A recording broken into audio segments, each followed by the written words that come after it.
Hello YouTube. I'm sorry for the really horrible lighting here. But this is Colin, so it's not Diana. I'm hijacking her channel just because I'd really like to mess around and make some videos and stuff. But anyway, so this is my video game collection. We just moved back from Japan 3 months ago. I'm back at my childhood home, and here's all my crap that I brought back from my apartment when I was living in my last place. So what I thought would be really cool, I'm gonna try to do this really quick. So, oh, that's so hard. I thought it might be cool. I really want to go through and, I don't know, check out some of my collection that I don't really get to mess around with now that we're kind of moving around and are a little homeless and whatever. But I'm not very organized. So a lot of this stuff is literally just kind of packed in with everything. So I thought it'd be cool for me to go through. And so it's kind of like a unboxing video and a collection video at the same time, right?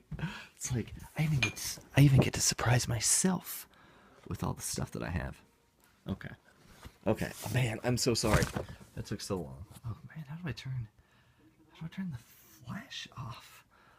Sorry guys, I just switched over from... Okay, never mind. That was a horrible idea. It stopped the video. Anyway, so here's my box. Pretty cool. Look at that. This is a pretty small one. So, I've been collecting since I was... I mean, I had games when I was a kid, but I didn't really start, like, spending every last cent of my bank account on it until I got into college. So that was probably like 10 years ago. So here, I don't really have too much. You can tell there's Steel Battalion. We got Persona 5. Sorry for the weird camera flip. The Persona 5 limited edition. And then just like weird stuff, like a lot of my stuff from Japan that I brought back. A lot of Digimon, some DS games. Stuff that I don't really, it's kind of low priority stuff, whatever. So most of the cool stuff is packed away in boxes. So anyway, I just thought I'd go through here. Maybe, I don't know what's in here, so I just thought it'd be cool to check it out. Okay, so, oh, this is a good box. So here's a little look at what's in here. Is the camera clean? Okay, I'm sorry. I'm gonna have to do something. Okay. So, little background. So I picked up a lot of games. I mainly bought on eBay or Game TZ, Digit Press, Nintendo Age, NeoGaf, whatever. I did a lot of shopping online, half.com, eBay, everything. I just love buying video games. Traded with a lot of people, cheap ass gamer, everywhere. But eventually I've had jobs at 2 different video game stores, both when I was in grad school and when I was in undergrad. So, unfortunately, where I was around games all the time, I ended up spending all of the money that I made at the jobs on games. So, a lot of stuff comes from that time period in my life. Anyway, so I might just try to go through here really quick, just talk about a few of these things, because I'm actually pretty happy about this. So, I can probably maybe remember where all of these came from, maybe. Okay, so the Ni no Kuni Steelbook. Ooh, that's pretty cool. I don't think the game's actually in it. I pre-ordered at GameStop, got the Steelbook, and then I canceled my pre-order. Because I pre-ordered the stupid Wizards thing. I had that somewhere, too. But anyway, Futurama, man, you want to talk about... So I'm a big PlayStation 2 guy. But man, Futurama, talk about one of those games that I never thought would take me as long as it did to get. It's always expensive, and I feel like I paid like $40 for this when I ended up getting it. But I'm happy to finally have it. Good to mark that one off the list. So the last story, man, and maybe the last story and the Super Mario All-Stars limited edition. Maybe this is a good little pair. So, the Wii was so popular. And everyone's just like, man, stuff on the Wii, it's expensive, it sells for a lot. And so you know, the last story was one of the Operation Rainfall games or whatever that got released. You know, and the same thing as Pandora's Tower and Xenoblade. So it's a good game and everything, but you know, it's like, oh man, this is gonna be worth so much. You better get it, or else you're never gonna be able to find it. It's like, you know, granted without like the box and everything, but you still see a lot of copies around. And then man, this Super Mario All Stars, I'm not gonna lie, I bought a few when I was working at one of the stores. I was like, no, I'm totally buying these, and they were selling for so much that Christmas, so I sold like 2 of them on eBay. But I kept one of them. But even though it's like, it's cool, right? Go Super Mario All Stars, but man, it's just so lazy. It's so lazy. But you know, it's cool to have. Whatever. I mean, it was what, like $30? I want to talk about something that is not $30. I'm gonna go ahead and go to this right now. Pokemon box. So talk about not having an outer box. Man, even though I got it with the last story, I don't have a Pokemon box. And you know what? To be honest, I spent like $250 on this. I got a little discount on it because it was at the last store I worked at. But man, that was really bad. I bought that. I bought one Steel Battalion and then ended up finding a guy on Craigslist to buy that one from because it had the box. And I bought like Panzer-Dragoon Saga at the same time. And I think Magic Knight Rarest was like a month or 2 later. I was on a really stupid binge. So Pokemon box, unfortunately, I wanted it. It's one of those, I was just happy to have it. But I hope I come across the box. Like, I hope I just find it somewhere for free. That'd be great. So that was not very cheap. Okay, Resident Evil: The Essentials. I remember I picked that up at like a G2K. I've played Resident Evil 4 on the Gamecube, and of course beaten it and everything, but I've honestly never played the PS2 version or anything.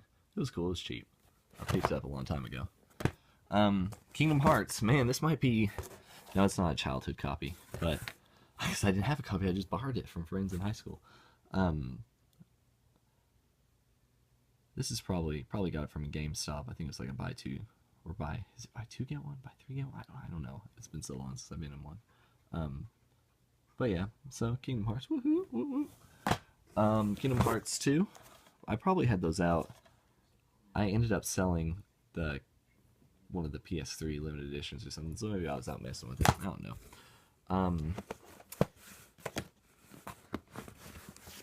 So I don't know about anyone else, but Kirby.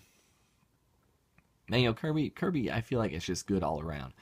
As a game collector, you know, all the games, I don't feel like they're valuable in a, oh my god, why this game's so valuable? But in a way, I feel like it really reflects the quality of the games. Kirby's just an awesome series. This came out while I was in grad school, and I spent a lot of time playing Kirby 64. That's kind of I don't know if it'll even focus. My camera really sucks. Sorry, guys. But Kirby 64 is a comfort food game for me. It's a cool little collection. I think I had a pre-order at GameStop or something. I don't know. It was really cool. I never really pre-ordered a lot of games to them, so the few times I did, kind of memorable. Metroid Prime Trilogy. Oh my god. So talk about those unfortunate games that end up being like fodder whenever you need cash for something else. This is one of those games for me. The first few copies I found back when it was still like really, really hard to find. I found a Sears clearance that was literally like selling a bunch of stuff for either 99 cents, $1.99, or like $4.96 or whatever. And I bought like 5 Metroid Prime trilogies for $5. I mean, that was just a good feeling. I really ransacked a few Sears after that in the area. Never really had another good deal through them, but got a lot of Metroid Prime trilogies. So whenever I needed cash, it's like, okay, I guess I got a part. But I always held on to one. Really like to go through and play the games. I've never beaten them. Wipeout Fusion, and we got some Crash Wrath of Cortex. I think Wrath of Cortex is the one Diana, my wife, Diana Hime. She's always like, I love Crash, and then we find out that she loves all the Crashes, you know, that weren't done by Naughty Dog and stuff. So, but I mean, I played a little bit of some of the post stuff on the GameCube, so that's pretty cool. Wipeout Fusion, is that one any good? I don't know. Pretty cheap though. I'll pretty much pick up any PS2 game. Okay, we got Mugen Soul Z. Man, I used to be such a sucker for NIS limited releases, and honestly, they were all pretty cool. But, you know, so many of the games, like, look, I never even opened this. I'm never gonna. The first game got such bad reviews, and then this one. But honestly, even if it got bad reviews, I could probably see myself really enjoying this. I really enjoyed Natural Doctrine. The the bag is like right there. Anyway, we got Sakura Wars. Okay, talk about NIS stuff that I really like. And then same with Monokimiya over here.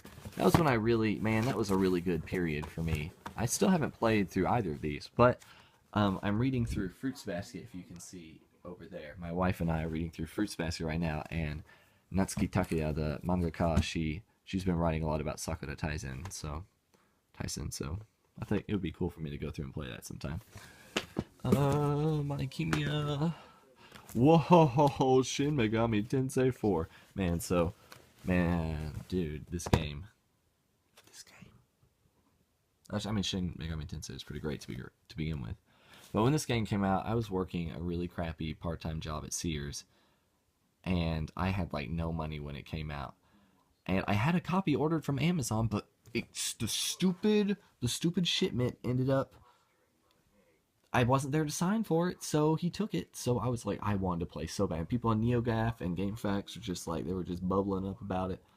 But man, I wanted it so bad. So I PayPal'd and bought it from Best Buy and went and picked it up during my break, and I played the crap out of this game. I loved Apocalypse. I loved this. It's a lot different from Nocturne. I've not played the first two. Just played, Nocturne, and then practically everything else since then, including Persona Q, which I enjoyed, and I feel like I've really kind of fallen into the 3 renaissance after being 4 fanboy for a really long time. Okay, last few things we got. I'll try to wrap this up. I'm sorry. This is a small box too. We got Project Cross Zone. I never really played it. My friend Spencer from back home, I used to work with, he played through a bit of it, but he said it's really long. Oh man, I'd love to play some Dot Hack. That'd be cool. Okay, we got Star Wars Obi-Wan, greatest hits. Oh, is this? Oh, it's sealed. Magna Carta. I still need to get the second one for the Xbox. I've always needed to get it. Grand Theft Auto San Andreas. Woo woo. That's cool. I've never played it. Sorry, I suck. And then, okay, so this is the important one. So we got NCAA College Basketball 2K3. This is the GameCube version. If you go look this up on Amazon right now. Yeah, it's always gone for a lot. But look, let's look right here. Let's see if I can focus enough. What's that say? NCAA Football 2K3. Man, this is why. So this is the one thing I have learned from video game collecting, is that people make mistakes. And sometimes these mistakes are made in such a way that, I mean, look, it's like I've worked at video game stores and we get so much trashy sports stuff that you wouldn't even pay attention to it half the time. You would never think that it's like, oh yeah, this game's worth like $100. This basketball game on the GameCube is worth $100. But it is. And so that day at Disc Replay, when I saw that, I just kind of, that was before I was working there, so I was like, ooh, and I was so happy. And I've wanted to sell it over the years, just easy thinking. I don't really care about the game, but honestly, but maybe I'll play it sometime. I like a lot of college basketball. Anyway, okay, so I guess that's it. That's the end of the box. That's one box. At least I know what's in this one now. So, thanks for watching. I want to do these a lot because I'm not doing anything else, so I think it would be really cool. I love my collection. I've never been brave enough to, it's all messy and everything, and I just like to talk to people about it. Anyway, love you. Sorry I'm not Diana, but hopefully it's not horrible. Oh, that's such a mess. See you.